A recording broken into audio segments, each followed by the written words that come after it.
Good morning, afternoon, evening, wherever you are. Now, last week, my Ask an Atheist show was a disaster because my guest didn't turn up. I'm happy to say that he's corrected his calendar malfunction and I've booked him again for later this month. And tonight's guest has turned up. So I'd like you all to welcome Jonathan Pearce. Hello, How the devil are you? I'm good, thank you very much. Very good and happy to be here and discussing, because it's Saturday night UK time. So what better thing can you do on a Saturday night in lockdown than have a little tipple and do some philosophizing? Absolutely. Well, this actually is alcohol-free beer. I'm trying to keep a clear head. Good on you. Yeah. I should probably do the same, but then nothing like muddling through. Yes, indeed. Well, as you say, there's nothing much better to do on a Saturday night when you're locked down. Anyway, well, do you know what I think? So I've talked before about with friends about what would heaven look like if you could invent heaven, and I often we have this group called the Tippling Philosophers from my blog name comes from that. So we're a group that used to meet sort of monthly or ever so often in a pub. And we'd pick a subject and we'd do a sort of roundtable discussion, sort of somewhat formal, somewhat informal. And we've talked about, well, what would heaven look like? And I say, I think it would look like this. I think it would actually look like a bunch of us mates just talking philosophy forever. You can never get bored. Maybe not. Hello, can you hear me? Hello, I'm here. That was very weird. 2 weeks ago, my internet completely broke. The Telecom cabinet across the road blew a fuse, and I was offline for several days. It came on a little while, went off again, came on a little while, and each time they had to fetch somebody from Basingstoke to come and fix it. Ridiculous. So, well, we're here now, and I was just explaining my idea of heaven, and then I think God probably just got stuck in his head. Well, if that's your idea, I'm just going to ruin it for everyone, and then just broke the internet. Yeah, probably. Well, at the moment, I'm using my phone as a hotspot, so I don't know how long that's going to last. But the odd thing is, according to my phone, I have a great connection, but my computer can't see it. That's all right. We're live, so we might as well go for it. No, wait a minute. No, it's the cabinet again. I've got, now that my phone has caught up, it's giving me 4 megabytes download and 12 upload, which is rubbish because I normally get 80 download and 30 upload because we're right across the road from, there's fiber right up to across the road. Anyway, we'll see how long my phone lasts before it runs out of megabytes. What a thing to happen, eh? I'm sorry about this, Jonathan, but it's, as you say, it's beyond our control, probably God. Well, you see, when God has complete sovereignty over everything in the universe, right? So if you are a Christian, everything or any other kind of sort of theist that adheres to classical theism, literally everything that happens is either by God's direct will or by God's omissive will, which an omissive will is where God doesn't step in. So, for example, you look at something like a tsunami that kills 230,000 people. You say, well, if God didn't make that happen, then God has at least let it happen and could have stopped it, and that's functionally equivalent to making that happen, right? So, even the internet going down is within his purview, and he's allowed that. He's made that happen. He's almighty, isn't he? So everything's within his purview, as you say. But that's Epicurean thinking, isn't it? Whether he's... that's the whole sort of the problem of evil. Is he able to? You go back to the tsunami. Is he loving enough to care enough to do something about it? Is he knowledgeable enough to know what to do about it? And is he powerful enough to be able to do something about it? And given all those things, then why does that happen? So this is where all instances of pain and suffering are therefore not gratuitous, because if God has all those abilities and would want to do something about it but still allows them, they must be necessary for some reason. So then this then says that since all pain and suffering is not gratuitous, or the Christian would say this, then all pain and suffering is therefore necessary in some way. So what purpose does it serve? And this is where theodicies come in. So Christian thinkers or any other kind of religious thinkers of the same ilk will say, right, I'll present a theodicy. So in other words, this pain and suffering is a corollary of free will, or is for building souls, or whatever. But the problem for theodicies are that, as far as I'm concerned, they are consequentialist moral sort of calculations, which is to say that this bit of evil that happens here, it's not gratuitous, it's necessary for this greater good that comes later. And then people like William Lane Craig come along and say, well, actually, God, consequentialism is a terrible ethic because you don't need God for consequentialism. The morality of any given action is derived from the consequences to that action, so you don't really need God to do that calculation. So therefore, consequentialism is a terrible ethic, and yet every Christian philosopher appears to use consequentialism when they're creating theodicies to answer the problem of evil. And you have this real tension between these ideas, and people like William Lane Craig again will then say, well, I'm going to think a way around this and say that God isn't a moral agent, he doesn't have duties to himself, blah, blah, blah. And it's all kind of really problematic, in my opinion. But then that would take sort of unpicking. But the basic principle is that God is actually a consequentialist. Well, William Lane Craig in particular is very good at thinking his way around things. Yes, well, and that's the job of theology, isn't it? It's almost a puzzle.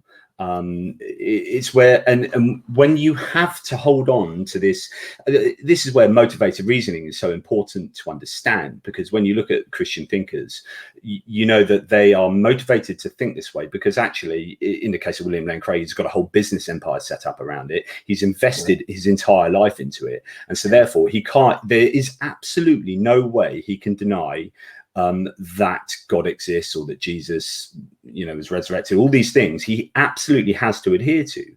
So there's absolutely no way he can change his mind. He just can't change his mind. He's got too much on the line. And that motivated reasoning then explains why people are willing to have all these bolt-ons and add-ons and gerrymandering and contortions and ways of coming to believe or coming to rationalize something that they believe in.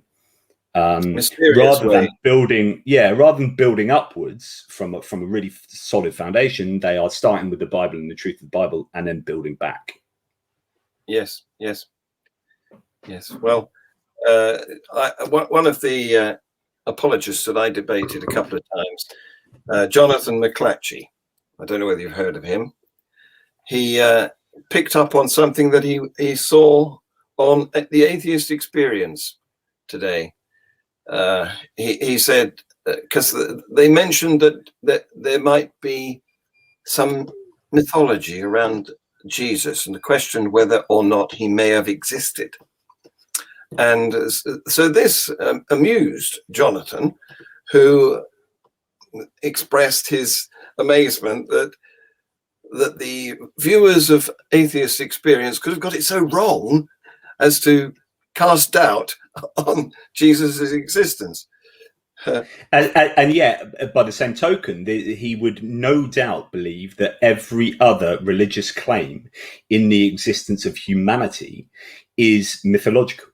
And so that's just straight away. I mean, before you look at any evidence, etc., there are double standards on the show there. That's without doubt. And you find this so often in claims of Christian exceptionalism. It's like, well, my religion, blah blah blah, and the way I believe it is it's got to be true because X, Y, and Z. It's like, well, let's look at applying that logic to these other religious claims, and you find that actually you're operating on double standards there, and that's hugely problematic.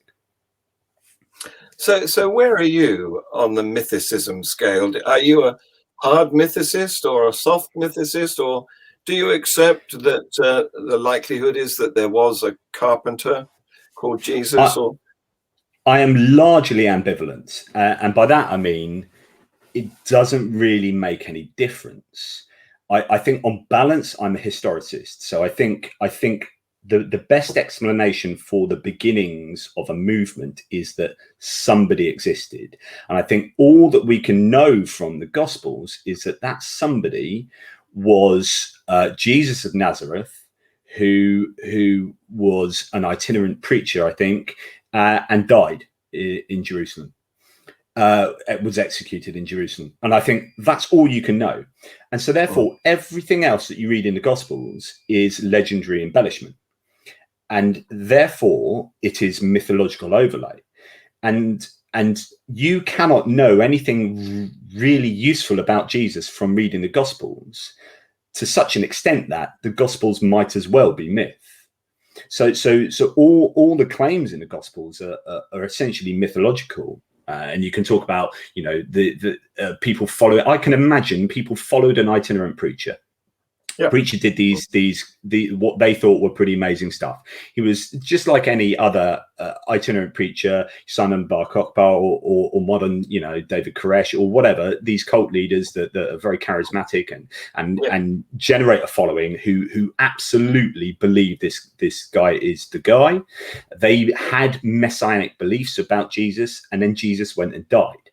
And they were expecting maybe a militaristic style or some kind of political leader that would go on and fulfill the messianic, duties, if you like, that they would have in their belief system around Judaism. And this didn't happen. And so they had to, and we know from cognitive dissonance, theories and research that actually most of the time these people won't suddenly just go, right, I don't believe anymore, that's obviously rubbish. They'll double down and they'll find reasons as to how that can still prevail as a belief. So how can this guy still be the Messiah if he's been executed? So they go back into the Old Testament, into the Hebrew Bible, and they say, what is the evidence for a Messiah dying? So then they find Passover lamb. So John would say he's a Paschal lamb, and the death was basically the Passover. This is the new Passover, and the dying, and the kind of sacrificial lamb aspect, and you look at all the so-called prophecies from the Hebrew Bible that predict Jesus's existence, and they are all misapplied prophecies, but they all just look like they've been cherry-picked to serve a purpose, to justify a continued belief that Jesus was actually the Messiah, even though he's been executed. Oh dear. Yeah, well, and of course the Bible was edited and interpreted, I suppose would be a good word. I was going to say translated, but of course it had previously been translated anyway. In the 4th century, long after Jesus and his followers had died.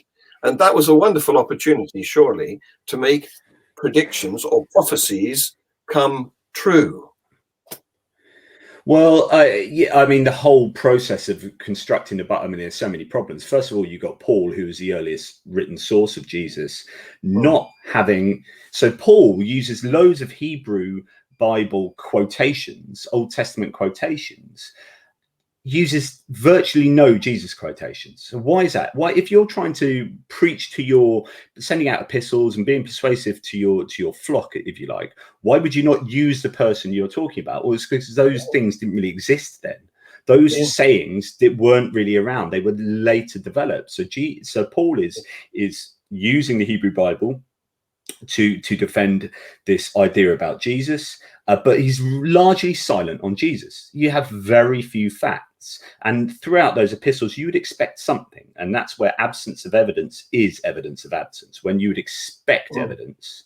So for example, if I said to you there was an earthquake yesterday in Portsmouth, and we look at the evidence, and there's no reports in the newspapers, no one's mentioned anything, there's no eyewitnesses, blah blah blah blah blah blah. The fact that there is no evidence of my claim is actually evidence against my claim being true. So Christians will say that this maxim doesn't work. No, it does work. When you expect evidence and there isn't evidence, that is a problem, right? And so I'd say Paul's silence is a big problem. I'd say the Gospels are increasingly embellished. And you have this arbitrary line where they say, do you know what, we're going to have 4 Gospels, 4 winds or whatever, north, south, east, west, blah, blah, blah, whatever. 4 is a good number. But also, it seems like these Gospels, these non-canonical Gospels, are a bit bonkers. So we're going to draw a line down there to say they're ridiculous and these ones are great. Well, hang on. These have got like saints parading around Jerusalem, dead saints parading around Jerusalem. They've got a resurrected divine being. They've got all sorts of... Where can you draw the line between that being bonkers and that not? Yes. It's just a bizarre, arbitrary line. So I think the whole construction of the Christian Bible, the New Testament, is particularly problematic. And then when you see a theological development going on, because arguably even like the early gospel writers don't believe Jesus was God, right? So there's an argument to say that actually they believe he is a Messiah, and it's only when you get to John where you get this high Christology, and this is called the synoptic problem. So you've got the 3 synoptic gospels, Matthew, Mark, and Luke, all generally agree, all have the same stories, and then in Monty Python's parlance, John is right out. John is right out. Okay, so what explains this? And it just seems like this development of theology that goes on and then continues through John into, as you say, the construction of the Bible as a whole, and on and on and on for thousands of years until now. You get these ideas of what the atonement was, but no one really even agreeing on the atonement. That's why Jesus existed, right? That's why Jesus existed and died to pay for our sins, right? And if you can't agree on how that works, which Christians can't, right? They can't agree on the theory of atonement, then what? So I've written this book on the resurrection, John. I spoke to you previously about the resurrection. I talked to you. And at the beginning of the book, I talk about, well, if you can't really establish, A, how the Holy Trinity works, so A, that Jesus is God, right? Yes. If you can't really make sense of that, and your best theory is something called Mysterianism, which is, we don't know how it works, but I'm telling you it works on faith, right? So don't know how it works, but it works. So that's a Holy Trinity. And then you have the atonement. So why did Jesus die? And how does that work? Paying for our sins. How does that work? And then either you have a kind of Mysterianism, well, it works, but we don't quite know how, or you just have these competing theories. And then you're going to say, and the resurrection happened. Well, none of it makes sense, because it doesn't philosophically and theologically make sense, let alone the history. The whole of Christianity is built on the Holy Trinity and the atonement, and neither of those things are sensible. No. Well, we can't be responsible for the sins of another, can we? We are each responsible for our own actions. So, well, but of course, you're right. Rather than atonement, it's more like a sacrifice. Well, yeah. I mean, you're right, but then, of course, in the Bible, you can be punished for the actions of your descendants, as according to I forget where in the Old Testament. But the problem with the Bible, of course, is that it can justify pretty much any opinion you have about anything, right? So if you love gays, there's a Christianity for you, or from the Bible. If you hate gays, if you love money, if you hate money, if you love slavery, if you hate slavery, you've got 42,000 different denominations of Christianity for a reason. And the reason is because you can take anything out of the Bible that you want. Liberation theology and it's all, all these different competing theologies that can supposedly be based in the Bible. It's prosperity gospel, make loads of money. Jesus would be well up for that. I'm not sure about that. Temple, turning over those tables, he's pretty angry. Arguably, Jesus was a socialist, so deal with that. That socialist fits in much better than rip-off merchant. Anyway, it's odd, isn't it, that the Christian God who created everything needs money. He can't create himself a couple of dollars. What's going on? In what sense? What do you mean? Well, every one of these 42,000 denominations wants money from their congregation. Yeah, yeah. Allegedly for their God. I mean, I'm not sure what he's going to do with it, but in any case, if he can create the universe, surely it's just a matter of, clicking his fingers and there's a pile of gold. Well, that whole clicking your fingers thing from God, I mean, it's a bit of an issue for all sorts of things. Take, for example, and again, this goes to atonement. So some of the early atonement theories, or ransom theories, they're called, are to do with like humanity being in bondage to Satan. Right? So if the idea of Satan falls apart, then those ideas of atonement fall apart. Now, Satan is, I always say, I've written on this before, that Satan is God's middle management executive. Okay, so if God is all powerful, he can do that and Satan would disappear. That is within God's. If you are saying God is truly all powerful, this battle between the idea you get, the kind of yin and yang battle between good and evil, assumes a kind of 50-50.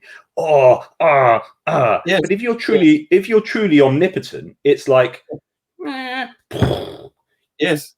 Job done. So Satan, if Satan exists as this rebelling against God, it doesn't make sense, because why would someone rebel against an entity that they know is omnipotent and omni blah blah blah? Why would you walk away from that kind of love and amazingness of heaven and then reject that? And B, if you knew that you could be squashed, why would you do it anyway? But the point is that Satan could be squashed like that. Yes. But he's not. So if he's not, God is allowed. It's back to this omissive will. It's either a direct will of God or it's a omissive will. So Satan is providing God some kind of service such that God doesn't want to annihilate Satan. Yes. If you believe Satan exists. He's being used by God to do so. So when you say, these fossils, when you get to speak to young Earth creationists and say these fossils are placed by Satan, you're like, yeah, but God can unplace them and God can destroy Satan. So if those fossils are being placed by Satan, they are actually ultimately being placed by God. And there is no way out of that. If you believe in a literal Satan, you cannot get out of that quandary unless you're saying God is not omnipotent. Yes. Yes. Well, makes sense to me. Now, I don't know much about, you mentioned the Gnostic Gospels that didn't get included and how they have tall tales as well as the synoptic ones that did get included when the Bible was edited under Emperor Constantine's directive. I don't know much about the Gnostic Gospels, but it seems to me that Gnostic or synoptic, what's going on here is a love of narrative rather than evidence. People are falling for a story, regarding that to be very important, and regarding evidence to be of trivial value. I think what you've hit on there is, I don't know that I call it story, I call it theology. So the Gnostics had a very different idea about what was kind of evil and the body, the human based kind of body versus like the spirit. And there's arguments to say that the Gnostics kind of believed in a spiritual resurrection of God, of Jesus. And here's an argument. So Richard Carey's done a lot of work on arguing that actually this bodily resurrection that required an empty tomb was a later embellishment, and actually there's evidence that Paul believed that in a spiritual resurrection, so on and so forth. And whatever, I mean, we don't need to get into that and what the Gnostics actually believe, but the importance here, I think, is that it's theology. So some Christians will say that they will look at the biblical claims and they'll say this is history theologized. Right. So it's like you have the history and you get this theological overlay. I think it's the other way around. I think it's theology historicized, which is to say that they start with the theology and then they build a narrative, a historical narrative around that theology. And I think that explains John's difference. So his stories that he has Jesus doing are very different. So where I said earlier, Matthew, Mark, Luke, have very similar content. They do, and the different stories and pericopes and whatever of Jesus doing X, Y, and Z. John's is quite different, and the reason his is different is because he's starting with this theological understanding of what Jesus was, who Jesus was, and then creating a gospel to fit that that theology. So I think, you know, that creates these stories. Yeah. Whether you call it narrative or theology, we all like a ripping yarn, don't we? I mean, our lives have a beginning, a middle, and an end, and that's fascinating to us. People like to know how we got to where we are. I mean, for example, our small audience of it's the cream that's floated to the top of the milk. Will want to know about you and how you became the person you are. Were you raised in a religion, Jonathan? Well, no, actually. So I am not very many American atheists come to their of my sort of age and older will have come to their atheism by a sort of journey out of religion. Right. Yep. And so I think, and you would understand this, that British atheism is very different to American, and British religion is very different to American religion. So, or Christianity. So we have a very nominal kind of Christian, the Church of England, where you are brought up in this nominally C of E kind of background, but you're not really a proper believer. But I went to Sunday school and then kicked up a fuss, didn't like it, came out of that. My parents lived around the world. My dad was in the Navy, so I went to a private school, went to a boarding school, which was religiously based, and I was Christian. I got confirmed. So up until probably 17, 18, I was Christian. But what's interesting is when I look back at my Christianity, where I used to pray to God at night, basically asking for stuff or chatting or whatever that kind of ridiculous young person's prayer is. I really didn't understand the theology at all. I didn't understand the Holy Trinity. Like, people don't understand now that God the Father and Jesus, the Son of God doesn't literally mean the biological son of God the Father. And so people don't understand the Trinity. Now, I didn't understand the Trinity. And when I look back now, having read the Bible and know all the stuff about theology and philosophy, I look back and go, my Christianity was utter bollocks. And I didn't understand anything. And then you start wondering, well, could I really call myself a Christian? And then you get this whole debate about what true Christianity is and who gets to define what Christianity is and who's a Christian. Because really, for all intents and purposes, I had a completely ridiculous understanding of what Christianity was. I then sort of left school and went backpacking and went around. And my belief was sort of from 17 onwards, I guess, was getting less and less. And then you go around, and you see stuff around the world and suffering and poverty, and you're like, and basically the problem of evil comes out, and you see it firsthand, and you're like, yeah, no, none of this really makes any sense. And then it was sort of very easy slip out that, because I was never in it in that American fundamental manner. I was in it in a C of E. I wear a crucifix some of the time, and I pray to God when I want stuff and when I'm lonely. But otherwise, basically, I don't think about it at all during the day, really. Yeah. Well, I had an even more secular upbringing than you, because neither of my parents were religious. We weren't taken to church except for a wedding. And I didn't meet religion until I started school, when, of course, it's still compulsory to hold a communal assembly of the whole school based on some faith or belief, although the secular society are attacking that at the moment, trying to it's called collective worship, and it still has to be Christian based by law, even though in many schools it isn't. But yeah, you're right. Most schools ignore it now because there's simply not a big enough hall for the entire school to get into. I remember we had to stand because there wasn't room to have seats. So that was when I first met religion. And like you, I was sent to Sunday school, and because I could sing, I could keep a tune. So I got dragooned into the choir, and they dressed me up in a ruff and a surplice. And I stuck that for about 2 Sundays, and then I never went again. So I was, meanwhile, I was falling in love with science. I went to the grammar school, and from 11 onwards, I met science, and that was it for me. So goodbye religion, really. But I think the important thing in those early days is or the important thing about developing as a human is how your parents treat you. So do they feed you the conclusion, or do they feed you the tools to tackle the world? So I'm very much and I've said this before in other interviews that I've got twin boys, they're now 10 years old. One of them, I remember some years ago saying to me, so it's quite young, saying, do you believe in God? And I was like, I didn't really want to talk about it because I didn't want to prime them or prejudice them to believe a conclusion that early. But you know, force them. I'm like, well, I don't.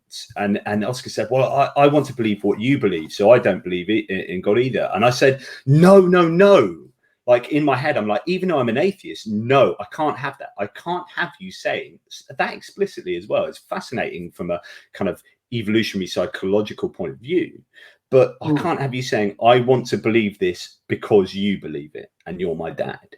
And that just raised loads of alarm bells. And I was thinking, well, if I was a fundamentalist Christian, I'd be like, yes, brilliant, you believe what I believe in Jesus and blah, blah, blah. But me as a skeptic, but still, I'm like, no, I don't want that. I want you to come to your own conclusion. And at the moment, you're too young. So what am I going to do? I'm going to give you the tools. That means that you can best evaluate all the data that you get in, and hopefully you'll come to a rational conclusion. Absolutely. That same with me. We're not into brainwashing. No. As a science teacher, I'm a retired science teacher. What I want to do is help people to find out for themselves. Yeah. Anyway, we've got lots of questions coming in. Let me see if I can put some up here for us to address. Yeah. What's the evidence there's no God? That's an interesting question, because actually that's asking to prove a negative. So I could, it's a really interesting question, because I'd say to the questioner, what's the evidence there are no unicorns? Like, what's the positive evidence that there are no unicorns? And of course, the positive evidence is I've never seen unicorns. Yeah, but I've never seen an alligator. You know, but they exist. Okay, I've seen them on TV.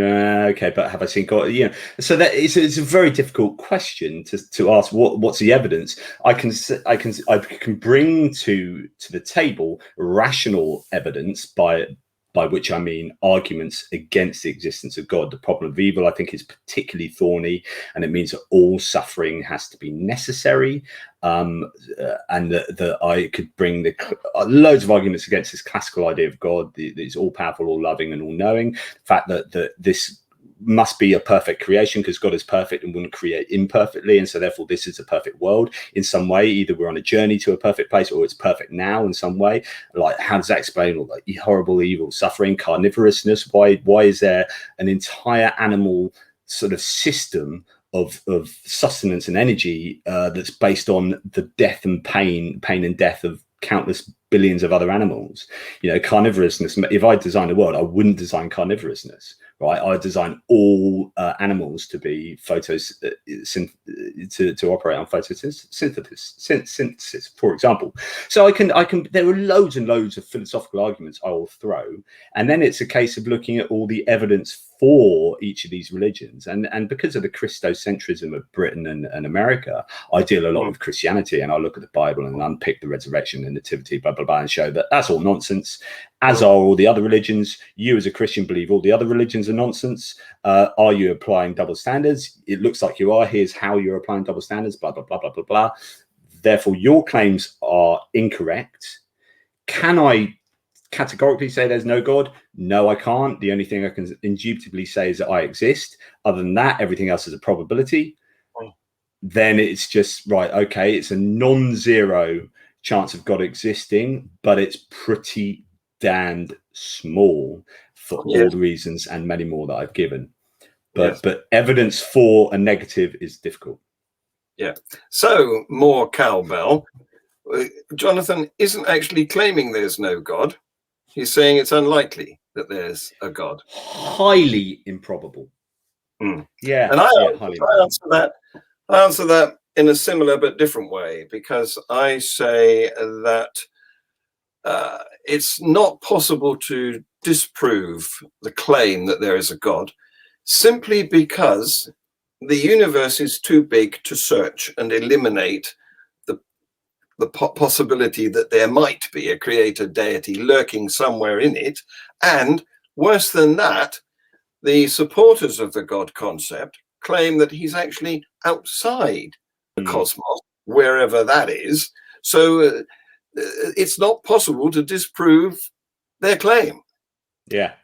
That's why I mean, there are also interesting philosophical arguments about, well, if you are outside of time, so before creation, causally before creation, because you can't say before because it's temporal and time didn't exist. So causally prior, if that even makes sense, because I would argue that causation requires time. Time is measures change and blah blah blah. So I'd say that even creating the actual activity of creating in a non-temporal scenario is impossible. I can't make sense of it. So to assert that God existed causally prior to creation and then created is actually, to me, an incoherent idea. Not only that, it's not only causality not only requires time, but it requires space. You have to be somewhere to do your making. Yeah. You can argue that these causation is an article of sort of natural laws and physics and whatnot. Yeah. Which applies perfectly well in the universe. Yeah. But there's no reason to think that it might apply outside of it if there is such a place. And when you talk about a God existing that we'd have evidence for, then that talks about some kind of interaction. So God interacting in the world. And then when you start looking at all these claims and then you find they fall down, all these other God, the Christian will admit that all the other ones are pretty much false. And so and the atheist will say, and the Christian ones, and here's the evidence, why, blah, blah, blah. So over time, we have, imagine it's just a big horse race. So over time, supernaturalist explanations for anything have been supplanted by naturalist explanations. So if and that has happened countless times. Thunder and lightning used to be Thor's hammer and whatever. So if over the last 2,000 years we've discounted supernaturalism and replaced it with naturalism in each of these instances, but we've never gone the other way. So we've never gone, this is explained by naturalism, now it's been supplanted by supernaturalist explanation.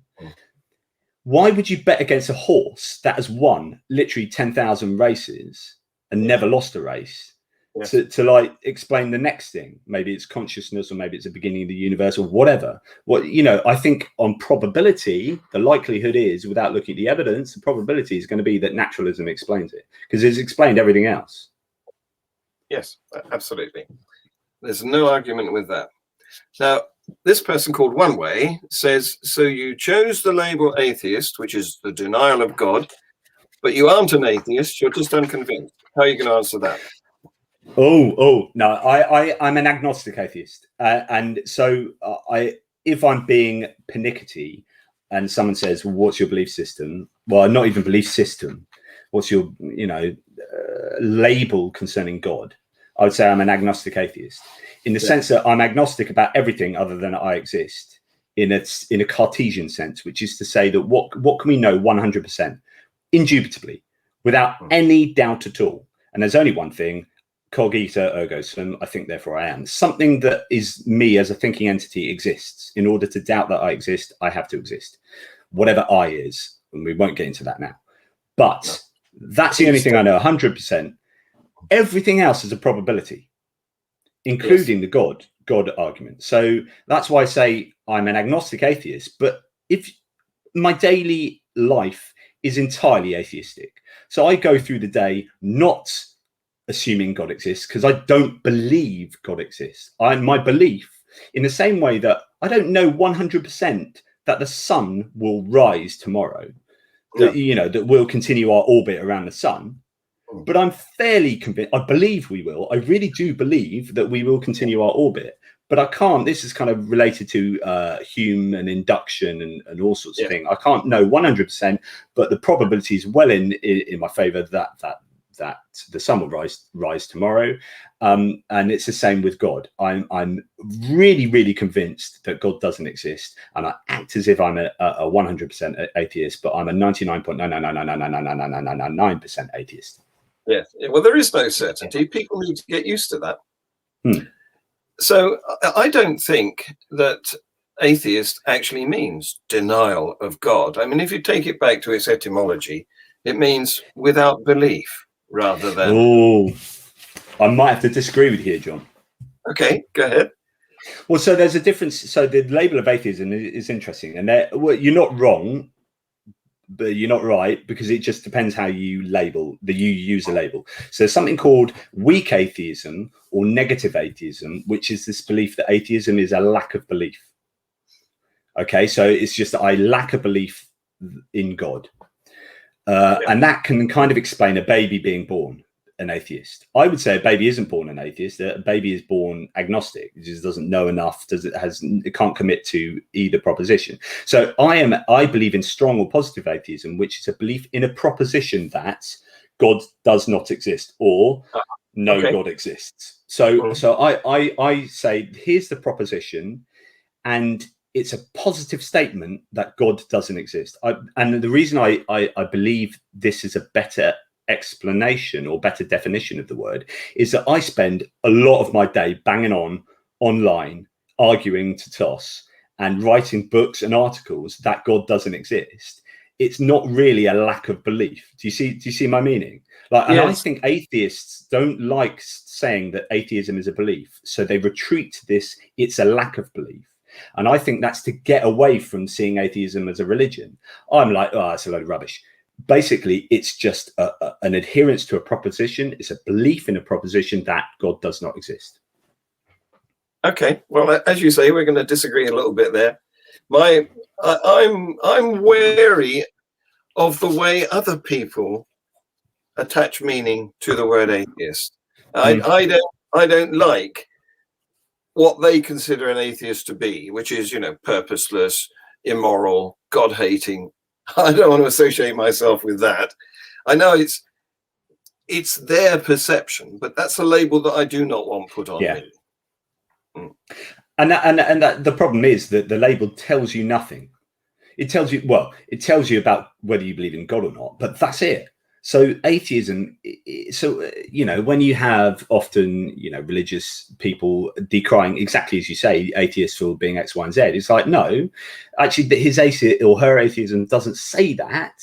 Atheism just says, I don't believe in God, and the rest, you have to do an awful lot of philosophy. So, okay, given that, how do we start thinking about morality? How do we start thinking about truth, epistemology? How do we start thinking about ontology? I've got to do an awful lot of other philosophy to establish my worldview. Atheism does nothing for me. It tells me nothing, really. There is no worldview. There is no belief system based on atheism, because if it's not a belief, you can't build a belief system on not believing. That wouldn't make sense.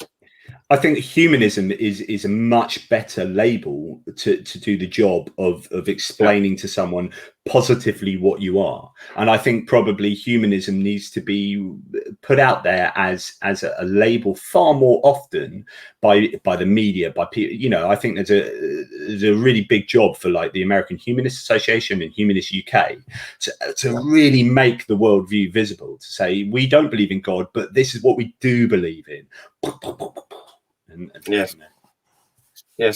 They like to have some sort of ideology for us. Come on, I'll decide my own. Thank you very much. Leave it to me.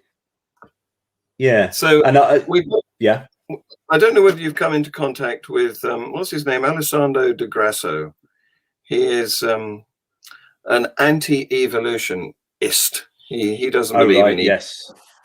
And he wants to divert the message of our show to his topic. So I'm not going to let him put up all his questions. I've got a whole string of questions from Evolution False.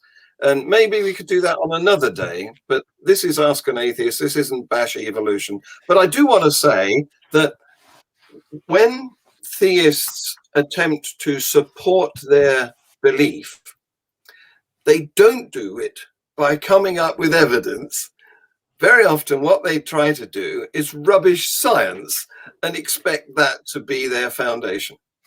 So this is called negative argumentation. So it's not providing Yes. anything positive. It's like, this is Yes. what I believe, but it's like, what you believe, I'm going to pick that apart. But the problem with attacking evolution is that you're not just attacking evolution as this kind of entity that sits in its own bubble. Evolution is connected to virology, immunology, geography, paleontology, geology, biodistribution, Medicine, medicine, all of these things. Like, you start picking apart that, actually, everything else comes down like a house of cards. So be warned, anti-evolutionists, because I think your special pleading, this isn't true, but you're happy to keep the rest of this that has been based on the knowledge of that evolution is true, in order to create the foundation for these things to be true. And when you look at geology, and when you say, look, you find a rabbit in the Precambrian like strata of rock, it disproves evolution. It hasn't happened. And then you got something. Come back to me. When you can really account for endogenous retroviruses, right? Yes. in anti-evolution, or in creation science, like create science, in creationism, then get back to me. But as far as I'm concerned, you can't do it, and the attempts that you do make for that are poor. And but the problem is, John, there's this thing called Brandolini's law. Brandolini's law is a fantastic label for so the amount of time and effort you have to put into debunking bullshit is orders of magnitude above the time and effort it takes to spread that bullshit, or to make that bullshit claim. And so be warned, because people come along and say evolution is wrong, blah blah blah blah, and you have to spend like weeks and weeks saying why that is not the case. Yes, I've used Brandolini's law. It's a good one. So what else have we got? That's Di Grasso there. Look here, this is one of his comments. But I wonder if he's had the vaccine. Do you think he's had the vaccine? That would be interesting, and there's again, it's this anti-science crowd that there are interesting correlations, aren't there, between demographics and groups of people, and there's always special pleadings, like you'll take science in this area, but you'll reject it in this area. You're happy to use your mobile phone to make an attack on an atheist over here, and use that kind of technology and science, because you know what, it doesn't interfere with your theology. But as soon as science interferes with your theology, you will drop it and find all these ways to try and establish it as not being true, but you'll leave alone all this other science. It's like, I don't know, huge double standards. Yes, they'll happily get in an aircraft and fly to their destination, but they want to pick out some other bits that they don't like. Yeah, quite. But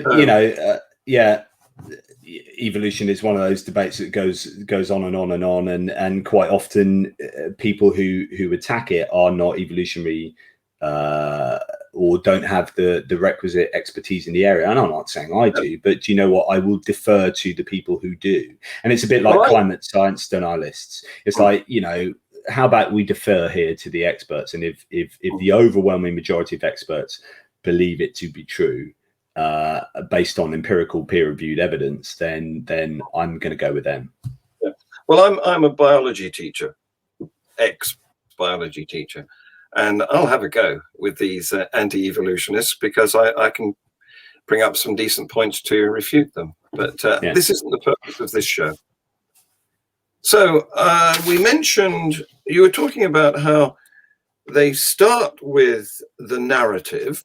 You called it the theology. Or just that you start with a theological position, right? And you adapt your claims around that. And when you look at the development of the Bible, it looks like that has happened. If it walks like a duck, looks like a duck, sounds like a duck, it probably is a duck in this case. And I think, when you look at theological creation of all other religions, and you say, well, and even like different Christian sects that where other, Church of Latter-day Saints, or this and that, and you say, well, you as a Christian don't believe that, and you can see the anthropological kind of evaluation of these and see the development of the theology. Why can't you apply that to yourself?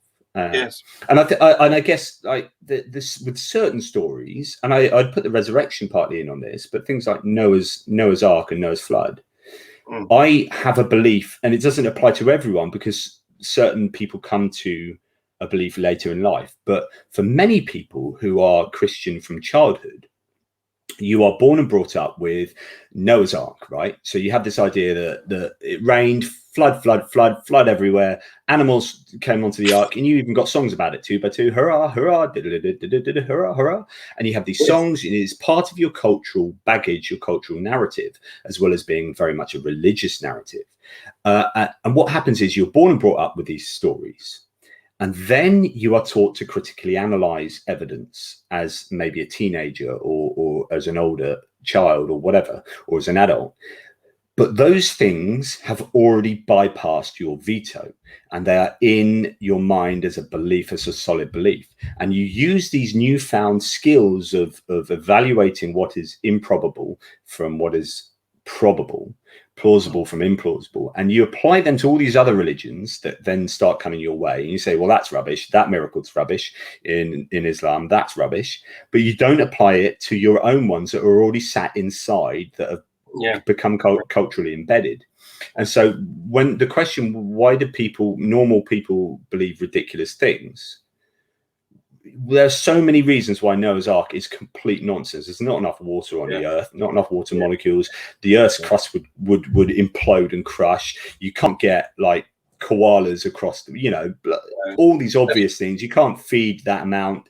What do you do with all the feces? If there ever was enough water, where's it gone?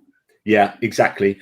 All of these arguments as to why that is complete nonsense are valid and completely invalidate that story, but that story still maintains for a lot of people, and they don't really critically evaluate it. And the question is, why don't they critically evaluate it? It's not the question, why do you believe it? Is why do you not disbelieve it? Why haven't you gone through the process of evaluating that critically? And it's because it's become embedded culturally as a child, and I think that's very important. They don't want their comfort challenged, really, do they? I was going to say that another way in which the so-called evidence is added later to embellish the story is by archaeology. And one of my earlier guests on Ask an Atheist and I took down a what was his name? There was a Brian Edwards, an Answers in Genesis pastor who lives just up the road, believe it or not, at Epsom. And he has produced a number of works, including videos on archaeological evidence for the Bible. So Chris Attlee, one of my earlier guests on this show, and I took down his video. It was rather fun. Yeah, I think there's a lot of pseudo-archaeology. I mean, again, I refer you back to Brandolini's law, but you can assert. I debated on Unbelievable on Premier Christian Radio. I debated with Lydia McGrew, the Nativity, and she had an answer for all of the issues I said there were. And so when you see the comments in like the YouTube section, you see all the Christians saying, oh, she won that, and then the atheists saying that I did, and whatever. And it's all very partisan. But the point is that I think a lot of Christians, and this probably works the other way, doesn't it? But a lot of Christians will think if someone presents an answer with enough confidence and just says something, then that an answer becomes the answer. So I call this possibiliter ergo probabiliter, which is it's possible. What you said is possible. Okay, your answer might be, there might be a 2% chance of that being the case. It's possible. Therefore, that's what happened. That is what happened. It's now probable. And this jump from possible to probable is something you see really often. And you know, with these archaeological like hypotheses, like if they're not outright contradicted and wrong, which most often they are, if it's just like in a horrendous possibility, like a minuscule possibility, that's not good enough to be the most probable hypothesis to explain the data. That's a very different thing. That's what they'll cling to, though. Yeah. Well, this could have happened. Well, that's a problem. Unicorns could exist. Yes, indeed. That's a problem that we've got in the science field, because science being provisional, we can never rule anything out. And they want certainty, and they don't want to accept that there is no certainty. Which is a very interesting point, because certainty is a psychological, it's something that humans absolutely crave, certainty. And when we don't get certainty, we struggle. And so therefore, religion offers certainty. And something like skepticism offers an awful lot of uncertainty. And actually, that we're not very good at dealing with uncertainty. When you look at well-being of belief systems, it turns out that it's a bell curve, right? And the people who have the highest well-being are the Christians who are really certain about their belief system. And the atheists, it's not just Christians are happy, atheists are not. It turns out that really solid atheists have high well-being, really solid Christians have high well-being, and in the middle you have this bell curve, or maybe down like that, of the more uncertain you are, the less happy you are, or less well-being you have, and which feeds into what we know, which is we're not very good at dealing with uncertainty. Yeah, indeed, ignorance is not bliss. I don't know where the reverse saying ever caught on. And of course, in the list of those who have doubts, there is the Archbishop of Canterbury, who has expressed on BBC and in a couple of newspapers more than once that he's not certain that there is a God. And that's really, I didn't know that. Oh, that's interesting. Well, again, but then he would be, I presume, in the same way that I said I'm an agnostic atheist, he might be using that term as an agnostic theist, where he says, on balance, I think there is, but I have my doubts, and I think that's refreshingly honest if that's the way he is explaining it. I can link you to the quotes that where he said that. Right. So the thing is, it's 10 o'clock, which means that we have come to the end of the show. Oh, that's a good question, though. The next one. Yeah. Okay. Go ahead with it. Well, it says modern conspiracy theories and religions appear to have a large amount of parallels, appealing to emotion over fact, etc. Is it fair to make the comparison and to say that existing religions are the surviving conspiracy theories of their day? I don't know whether it's fair to say they are conspiracy theories. But the interesting thing is psychology. I quite often think that, for me, the philosophy of religion and whether God exists is been and done now. That's for me. I'm fairly sure God doesn't exist, and there's really not a lot you can say that hasn't already been said, right? So now the interesting thing is, well, why do people believe? And because it's not about rational arguments. People don't tune into an interview like this and go, oh, that's brilliant. He's just said something that is absolutely awesome. I'm now going to believe whatever he believes. We don't do that. Beliefs are psychological and based on an awful lot of variables and things. So the question for me is, why do people believe conspiracy theories? What does it do what does it give them? And do religions and religious beliefs give them the same sort of provide the same sort of function? So beliefs are quite often functional. So when we believe in religion, we believe in them because it offers us social social networking, and it explains things to us, and it gives us comfort after death, and all these kind of different things. That's the function of religion. What's the function of conspiracy theories? Is it about authority and acting against authority? And I think possibly cults and conspiracy theories will have very similar, maybe, psychologies involved in them. And then what's the difference between a religion and a cult? Well, just the amount of adherence, right? So eventually a cult becomes a religion, and then a religion becomes accepted, and then it's all, very, I don't know. I don't know enough about psychology, but I think there must be a link between conspiracy theories and religion. There might be, and it sounds interesting. Yeah, I haven't got it to hand, but I've read something recently about some research that's been done on this, and In fact, I know of a PhD researcher who did some interesting work on conspiracy theories. He came and spoke to Rob Brotherton.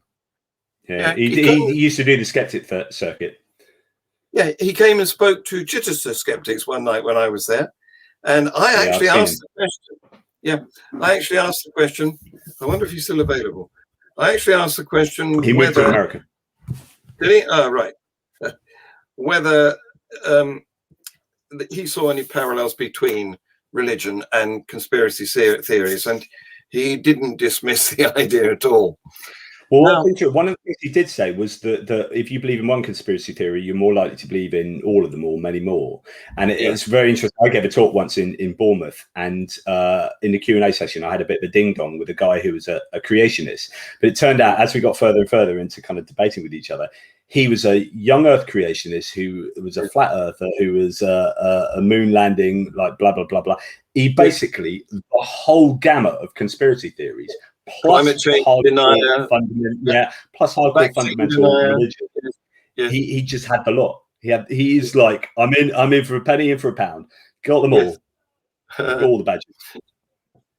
Well, as I said, it's past my bedtime, and we've got still quite a lot of people. Well, it's mostly I can't remember his first name, Francisco de Grasso, who desperately wants to debate with you.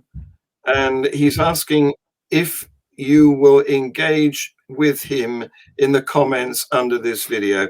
Well, there's an opportunity. Maybe I have done before, and it's quite a fruitless enterprise. But there you go.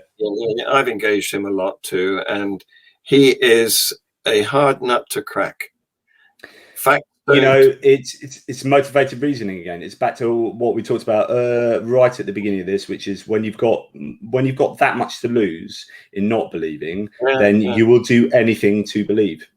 Cling on, yes, it's a life raft, isn't it? The drowning man will clamber onto a stick. His name is Potangelo. I couldn't remember his first name, and he's wishing you hi. So I'll put that up for so that he knows that I've seen him. There you go, Potangelo. I haven't ignored you. we have priors. Yeah, me too. Yeah, but it's just a waste of time, isn't it? It's like arguing with the wall. Anyway, Jonathan, you have been, as predicted, as prophesied, utterly fantastic, and I'm sorry that. I'm sorry that we've got to bring it to an end now, but maybe you'll come back and we'll continue another day and do a slightly different subject area. Absolutely. You know me, I'll talk about anything. Yes. Difficult getting a word in sometimes. Yeah, sorry. No, don't worry. So that's the point of a guest. I'm just here to facilitate you. So I just want to apologize to people who tuned in last week to my show, and Harris Sultan he had a calendar malfunction and he didn't turn up, but I've booked him. He will be on the show in 3 weeks time. I've got next week, we've got Buzz Bates, I think, coming on to talk to us from his point of view of atheism. And you may ask, some people ask, why do I use the word atheism if I'm not one, and if I don't think it's certainty that there is no God? And the reason is it's in the dictionary. You know, it's useful. People know what you mean. Yeah. It would be foolish to pretend it didn't exist. So anyway, thank you very much. Next week, Buzz Bates, and don't forget to like, subscribe, comment, tell your friends, set the notifications, do all that stuff. And thank you very much for watching. Thank you, Jonathan, for being here. Bye-bye. Cheers, John. Take care.